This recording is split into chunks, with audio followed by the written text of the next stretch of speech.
बच्चों आपको याद होगा कि लास्ट लेक्चर में हम लोगों ने ये डिस्कस किया था कि मैग्नेटिज्म ऑफ एटम जो है उसकी वजह कौन है, और हम लोग इस नतीजे पर पहुंचे थे कि एटम के अंदर मौजूद इलेक्ट्रॉन्स हैं जो असल में उस एटम के मैग्नेटिक बिहेवियर को डिफाइन करते हैं।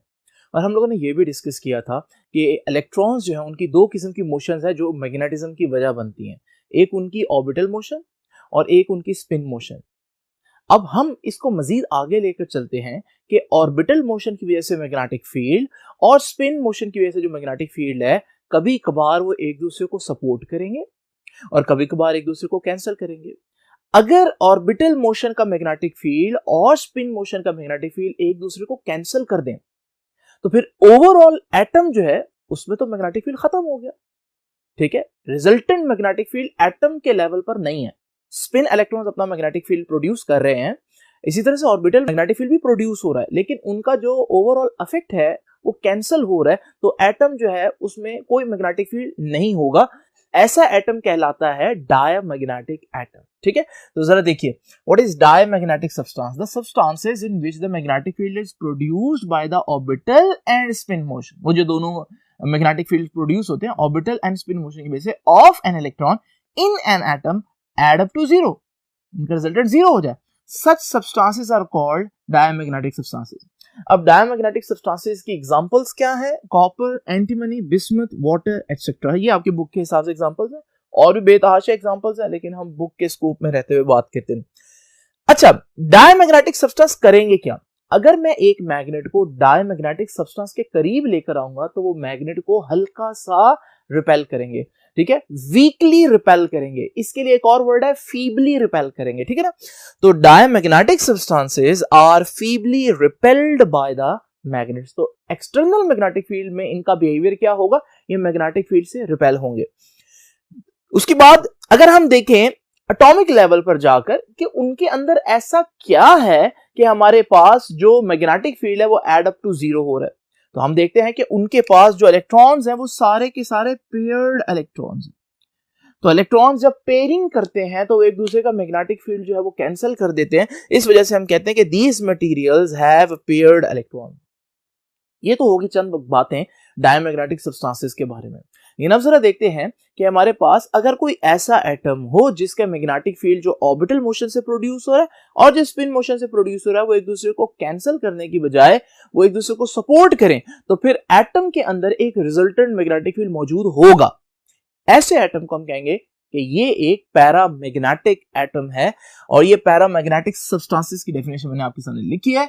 The substances in which orbital and spin motion of electrons in an atom support each other, एक दूसरे को सपोर्ट करें, and the atoms behave like a tiny magnet. तो एटम के अंदर एक मैग्नेटिक फील्ड मौजूद होगा, और जब किसी चीज के अंदर मैग्नेटिक फील्ड हो तो उसको तो हम मैग्नेट बोलते हैं। तो आपका एटम जो है it is behaving like a tiny magnet. Such substances are called paramagnetic substances. इनकी example manganese, aluminium, iron, cobalt, nickel et cetera. अब हम देखते हैं कि अगर मैं एक एक्सटर्नल मैग्नेट इसके करीब लेकर आऊं तो ये क्या करेंगे, तो क्योंकि ये खुद एक टाइनी मैग्नेट की तरह बिहेव कर रहा है, तो जब मैं इसके करीब एक मैग्नेट लेकर आऊंगा तो ये हल्का सा अट्रैक्ट होगा मैग्नेट की तरफ।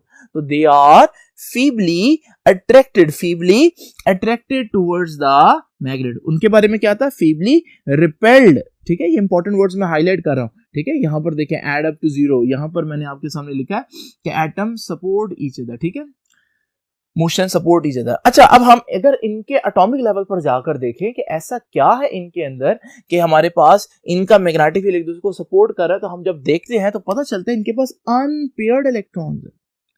ठीक है, जो अनपेयर्ड इलेक्ट्रॉन्स होते हैं उनकी स्पिन सेम डायरेक्शन में होती है, जिसकी वजह से हमारे पास जो मैग्नेटिक फील्ड है वो रिजल्टेंट जो है मैग्नेटिक फील्ड वो काफी स्ट्रांग होता है। स्टूडेंट्स, आप लोगों ने देखा कि डायमैग्नेटिक सब्सटेंसेस जो है वो फीबली रिपेल करते हैं मैग्नेट्स को, और पैरामैग्नेटिक फीबली अट्रैक्ट करते हैं। लेकिन हमारी जिंदगी में बहुत सी ऐसी चीजें हैं जो मैग्नेट को वीकली अट्रैक्ट नहीं करती बल्कि बहुत स्ट्रांगली अट्रैक्ट करती है, जैसे आयरन। तो आयरन क्या है? आयरन एक फेरोमैग्नेटिक सब्सटेंस है। अब ये फेरोमैग्नेटिक सब्सटेंस क्या होते हैं, चलते हैं नेक्स्ट बुक पर देखते हैं कि फेरोमैग्नेटिक सब्सटेंसेस बेसिकली क्या होते हैं। तो स्टूडेंट्स, फेरोमैग्नेटिक सब्सटेंसेस क्या होते हैं? बाय डेफिनेशन मैं आपको बता चुका हूं कि फेरोमैग्नेटिक सब्सटेंसेस ऐसे सब्सटेंसेस होते हैं जो बहुत स्ट्रांगली अट्रैक्ट होते हैं मैग्नेट्स की तरफ। ये क्यों स्ट्रांगली मैग्नेटाइज होते हैं ये हम जानेंगे अभी थोड़ी देर में। और ये परमानेंटली मैग्नेटाइज रह सकते हैं, ऐसा नहीं कि मैग्नेट हट जाए तो इनका मैग्नेटिज्म खत्म हो जाता है, बल्कि ये बहुत अरसे तक मैग्नेटाइज रह सकते हैं। जैसे आप घरों में मौजूद मैग्नेट्स देखते हैं कि वो साला साल मैग्नेट ही रहते हैं, उनकी मैग्नेटाइजेशन खत्म नहीं होती। ऐसे सब्सटेंसेस को हम कहते हैं फेरोमैग्नेटिक सब्सटेंसेस। ठीक है, the substances in which atoms cooperate with each other in such a way so that they exhibit a strong magnetic effect and are strongly attracted by the magnets are called ferromagnetic substances। ठीक है, ferromagnetic substances में हमारे पास iron, nickel, cobalt, chromium dioxide and ऑलनिको।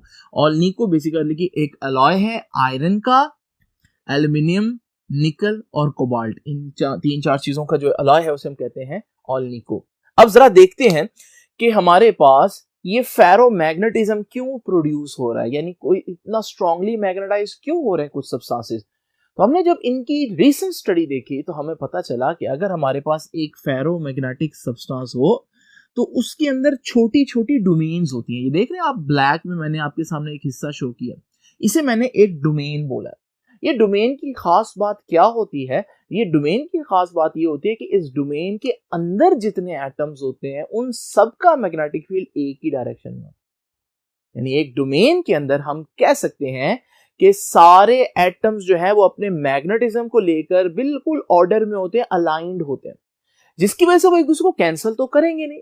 तो जब वो cancel नहीं करेंगे तो आप देखेंगे जो आपकी डोमेन है वो बहुत स्ट्रांगली मैग्नेटाइज होगी, बल्कि मैं ये कहता हूं कि जितना मैग्नेटाइज हो सकती थी वो उतना मैग्नेटाइज हो जाएगी, यानी कि मैग्नेटाइज होगी टू द सैचुरेशन। सैचुरेशन का मतलब होता है जितनी हद है वो सारी मैग्नेटाइज हो जाएगी, जितनी लिमिट है, जितना पॉसिबल है वो मैग्नेटाइजेशन हमें अचीव होगा। तो ये एक डोमेन जो है वो बहुत ज्यादा स्ट्रांगली मैग्नेटाइज होती है। डोमेन के बारे में आप लोगों ने 3-4 बातें याद रखनी है, वो सारे पॉइंट्स मैंने आपके सामने लिखे हैं। Recent studies of ferromagnetism have shown that there exist in ferromagnetic substances small regions called domains। तो ferromagnetic substances के अंदर छोटे छोटे regions होते हैं जिनको हम domains कहते हैं। domains में खास बात क्या है? Point number 1, domains are macroscopic size, यानी ऐसा नहीं कि बहुत छोटे, इसमें कोई चंद 1, 2, 10, 12 एटम्स होंगे, नहीं। डोमेन मैक्रोस्कोपिक यानी अच्छी खासी बड़ी चीज होती है। कितनी बड़ी जी? Size of the order of millimetre 10⁻³ और लेस। तो मिलीमीटर के साइज के होते हैं। आपको मालूम है कि आपके स्केल के ऊपर जो सबसे छोटी रीडिंग होती है वो 1 मिलीमीटर होती है, और मिलीमीटर आप आम आंख से देख सकते हैं। तो मैक्रो चीज ही हुई ना। डोमेन्स क्योंकि इतनी बड़ी होती है तो हम कहेंगे इसमें कितने एटम्स आते हैं? Domains are large enough to contain 10⁻12 to 10⁻16 atoms. ये अच्छी खासी बड़ी होती है, इसमें 10⁻12 टू 10⁻16 एटम्स आ सकते हैं। ठीक है, within each domain the magnetic fields of all the spinning electrons are parallel। Logic, एक डोमेन के अंदर सारे जो मैग्नेटिक फील्ड होते हैं हर इंडिविजुअल एटम के वो बिल्कुल पैरेलल होते हैं, एक ही डायरेक्शन में होते हैं to one another. That is हम ये कह सकते हैं कि each domain is magnetised to saturation. ठीक है, यानी जितना मैक्सिमम पॉसिबल कोई चीज मैग्नेटाइज हो सकती है तो डोमेन उस हद तक मैग्नेटाइज है, सैचुरेट हो गई है मैग्नेटाइजेशन में। और आखिरी पॉइंट क्या? Each domain behaves as a small magnet with its own north and south poles। अब देखें ना, हर एक डोमेन जो है वो एक छोटा सा मैग्नेट है, क्योंकि उसके अंदर सारे एटम्स जो है वो मैग्नेटिकली अलाइंड है। तो इसलिए मैं एक एरो यहां पर बना रहा हूं जो कि बता रहा है कि इसका एक पर्टिकुलर नॉर्थ और एक पर्टिकुलर साउथ है। लेकिन स्टूडेंट्स जरा देखें, मान ले कि एक डोमेन जो है वो फुली मैग्नेटाइज है, लेकिन क्या ये पूरा क्रिस्टल मैग्नेटाइज होगा? अगर आप गौर करें तो जरा नोट करें कि हमारे पास ये जो डोमेन है इसका नॉर्थ अगर इधर को है तो ये जो डोमेन है इसका नॉर्थ तो बिल्कुल ऑपोजिट है। ये डोमेन बहुत अच्छे से मैग्नेटाइज है, ये डोमेन भी बहुत अच्छे से मैग्नेटाइज है, लेकिन ये दोनों मिलाकर तो एक दूसरे का मैग्नेटिज्म कैंसिल कर देंगे ना। इसी तरह से इसको देखें, इसका मैग्नेटिक फील्ड इधर को है जबकि इसका जो मैग्नेटिक फील्ड है वो इधर को है, तो इन्होंने तो एक दूसरे को कैंसिल कर देना। तो आप देखेंगे कि हर जगह पर आपको ऐसी डोमेन्स मिलेंगी जो एक दूसरे को कैंसिल कर रही होंगी।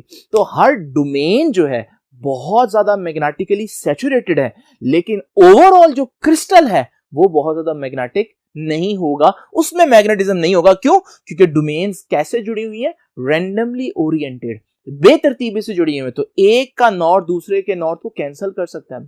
तो ओवरऑल मैग्नेटिज्म फिर कैसे अचीव किया जाए, ये हम जानेंगे अब इसी लेक्चर के नेक्स्ट पार्ट में। तो चलते हैं नेक्स्ट बोर्ड पर देखते हैं कि हम एक फेरोमैग्नेटिक मटेरियल को किस तरह से मैग्नेटाइज कर सकते हैं। ठीक है स्टूडेंट्स, ये मेरे पास एक स्पेसिमेन है जो फेरोमैग्नेटिक है, और आप देख रहे हैं कि इसमें डोमेन्स नजर आ रही है। हर डोमेन बहुत ज्यादा मैग्नेटिकली सैचुरेटेड है, लेकिन मसला वही है कि डोमेन्स इंडिविजुअली तो मैग्नेटाइज्ड हैं, लेकिन ओवरऑल जो स्पेसिमेन है उसमें मैग्नेटाइजेशन ना होने के बराबर है।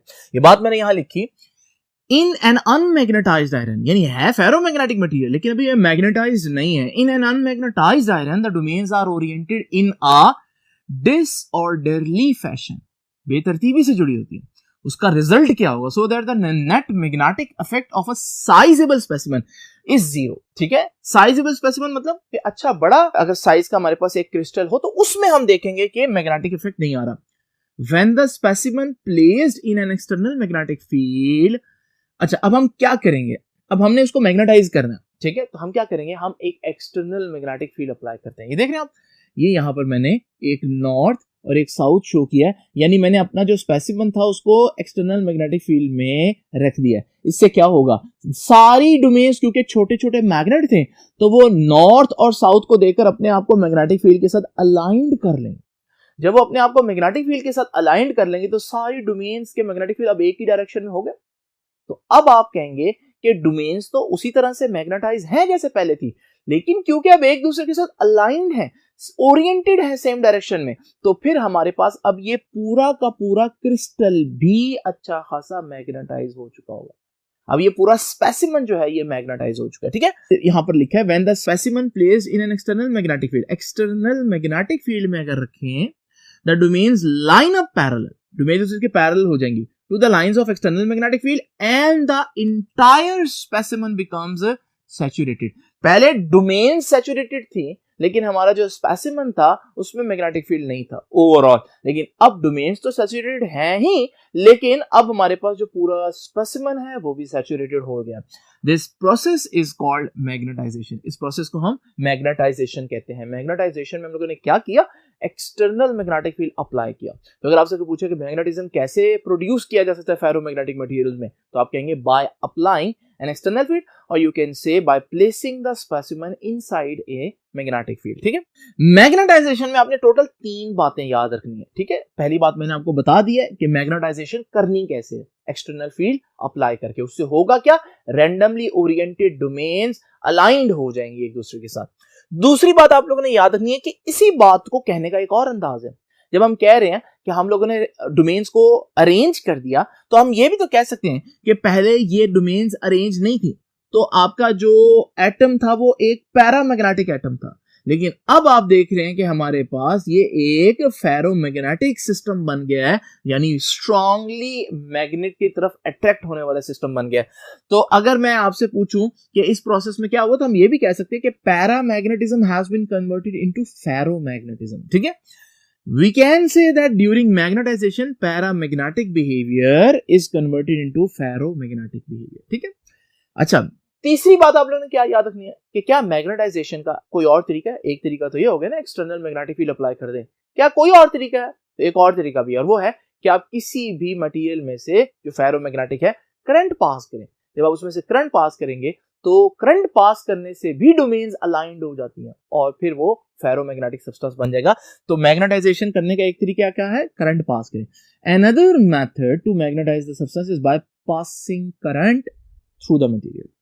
तो ये 3 बातें होंगी हमारे पास जो आप लोगों ने मैग्नेटाइजेशन के बारे में याद रखनी है। अब जरा देखते हैं क्या ऑपोजिट हो सकता है, यानी क्या मैं इस सिस्टम से इसमें जा सकता हूं, यानी अलाइंड हो डोमेन्स और मैं उनको डिसओरिएंट कर दूं, क्या ये मुमकिन है? बिल्कुल ये भी मुमकिन है, लेकिन ये कैसे किया जाएगा, ये किया जाएगा हीट देकर। क्योंकि आपको मालूम है जब हीट दी जाती है तो एटम्स की जो वाइब्रेशनल किनेटिक एनर्जी वो बढ़ जाती है, वो तेजी से वाइब्रेट करना शुरू हो जाते हैं, जिससे उनकी अलाइनमेंट खराब होना शुरू हो जाती है। तो जब अलाइनमेंट खराब होगी डोमेन्स फिर से इस तरह से रैंडमली ओरिएंट हो जाएंगे। तो ये जो प्रोसेस है ये मैग्नेटाइजेशन तो नहीं है, ये तो उसका उल्ट है, इसे हम कहेंगे डीमैग्नेटाइजेशन। ठीक है, the thermal vibrations of atoms of a ferromagnetic substance tend to disturb the orderliness of the domains। thermal vibrations, ठीक है, When they are heated, they begin to lose their orderliness. ठीक है, उनका ऑर्डर जो है वो खत्म होना शुरू हो जाएगा, उनकी तरतीब खत्म होना शुरू हो जाएगी due to increased thermal motion, क्योंकि उनकी थर्मल मोशन बढ़ गई है। इस प्रोसेस को डीमैग्नेटाइजेशन कहते हैं। ठीक है, अब डीमैग्नेटाइजेशन के बारे में भी आपने 3 बातें याद रखनी है। पहली बात मैंने आपको बता दी कि डीमैग्नेटाइजेशन होती क्या है। अच्छा, डीमैग्नेटाइजेशन में आप इसको इसमें कन्वर्ट कर रहे हैं, दूसरे अल्फाज में फेरोमैग्नेटिक बिहेवियर को पैरामैग्नेटिक बिहेवियर में कन्वर्ट कर रहे हैं। ठीक है, तो देखिए, we can say that during demagnetisation ferromagnetic substance is converted back to a paramagnetic. वहां मैंने क्या बोला था, पैरामैग्नेटिक से फेरो बन गया, यहां फेरोमैग्नेटिक से पैरामैग्नेटिक बन गया। वहां पर तीसरा पॉइंट क्या था कि क्या मेरे पास कोई और तरीका है मैग्नेटाइजेशन का, तो यहां तीसरा पॉइंट क्या होगा कि क्या मेरे पास कोई और तरीका है डीमैग्नेटाइज करने का। जी हाँ, डीमैग्नेटाइज करने का भी एक और तरीका है, और वो है बाय हैमरिंग। यानी अगर आप किसी चीज को फिजिकली हिट करो, तो आपको पता है फिजिकली हिट करने से भी उसके एटम्स जो है वो जब उनको फोर्स लगती है तो वो डिसओरिएंट हो जाते हैं, बॉडी डीफॉर्म हो जाएगी। जब बॉडी आपके सामने मैक्रोस्कोपिकली डीफॉर्म होगी तो एटॉमिक लेवल पर भी डीफॉर्म होगी, तो डोमेन्स जो है वो हमारे पास अलाइंड नहीं रहेंगी। ठीक है, another method to demagnetise the substance is by hammering the material. ठीक है, लो जी बच्चों, ये 3 पॉइंट्स हो गए। आपने देखा कि डीमैग्नेटाइज करने का क्या तरीका है, हीट दें। अब एक खास अमाउंट ऑफ हीट होगी, एक खास टेम्परेचर होगा जिसपे जो हमारा मटेरियल है वो डीमैग्नेटाइज हो जाएगा, या दूसरे अल्फाज में एक खास टेम्परेचर होगा जो मैंने अगर प्रोवाइड कर दिया तो हमारा जो फेरोमैग्नेटिज्म है वो सिर्फ पैरामैग्नेटिज्म रह जाएगा। ठीक है ना, तो उस टेम्परेचर को कहते हैं क्यूरी टेम्परेचर। तो what is Curie temperature? The temperature above which a ferromagnetic substance becomes paramagnetic is called Curie temperature. याद रखिएगा ऑब्जेक्टिव के लिए, the Curie temperature for iron is 750 degree Celsius. Students, एक और बात जो कल डिटेल में आएगी अगले लेक्चर में, लेकिन अभी मैं आपको थोड़ा सा उसको बता दूं। हमारे पास जो मैग्नेटिक सब्सटेंसेस हैं वो 2 तरह के होते हैं। एक को हम कहते हैं soft magnetic substances. Soft magnetic materials क्या होते हैं? ऐसे मैग्नेटिक मटेरियल जो आसानी से मैग्नेटाइज हो जाए, तो फिर वो आसानी से डीमैग्नेटाइज भी हो जाएंगे। जैसे कि खुद आयरन एक सॉफ्ट मैग्नेटिक मटेरियल है। तो सॉफ्ट मैग्नेटिक मटेरियल्स क्या होते हैं? Which can easily magnetise and which can also easily demagnetise. आसानी से मैग्नेटाइज हो जाए, आसानी से डीमैग्नेटाइज हो जाए, जैसे कि आयरन खुद। ऐसे मटेरियल्स कहां इस्तेमाल होते हैं? जहां हम चाहते हैं कि चीज मैग्नेटाइज ना हो, और अगर हो तो जल्दी से डीमैग्नेटाइज हो जाए, ज्यादा एनर्जी हमें ना इस्तेमाल करनी पड़े डीमैग्नेटाइज करने के लिए। तो ऐसी चीजें इस्तेमाल होती है हमारे पास इलेक्ट्रोमैग्नेट्स में और ट्रांसफार्मर के कोर में। इसकी मजीद डिटेल हम कल डिस्कस करेंगे। और उसके बाद आप लोगों ने यह भी याद रखना है कि हमारे पास हार्ड मैग्नेटिक मटेरियल्स वो मैग्नेटिक मटेरियल्स होते हैं जो बहुत मुश्किल से मैग्नेटाइज हो जाए, लेकिन एक दफा जब वो मैग्नेटाइज हो जाते हैं तो फिर वो आसानी से डीमैग्नेटाइज भी नहीं होते। आप खुद सोचें, ये कहां इस्तेमाल होंगे? ये तो वहां इस्तेमाल होंगे जहां हम चाहते हैं कि मैग्नेटिज्म खत्म ना हो, जैसे खुद परमानेंट मैग्नेट्स में। तो परमानेंट मैग्नेट्स जो हैं वो आयरन से नहीं बनते, वो किसी हार्ड मैग्नेटिक मटेरियल से बनेंगे। और हार्ड मैग्नेटिक मटेरियल में हमारे पास 2 मिसालें आप लोगों ने याद रखनी है, स्टील और ऑलनिको, वो वाला अलॉय जिसकी मैं पहले बात कर रहा था। तो स्टूडेंट्स, ये था हमारा आज का लेक्चर। आई होप अब आपको समझ में आ गया होगा कि कुछ चीजें हमारे पास डायमैग्नेटिक क्यों होती है, कुछ पैरामैग्नेटिक क्यों होती है, और कुछ फेरोमैग्नेटिक क्यों होती है। आपसे भी इंशाल्लाह मुलाकात होगी नेक्स्ट लेक्चर में। तब तक के लिए अल्लाह हाफिज।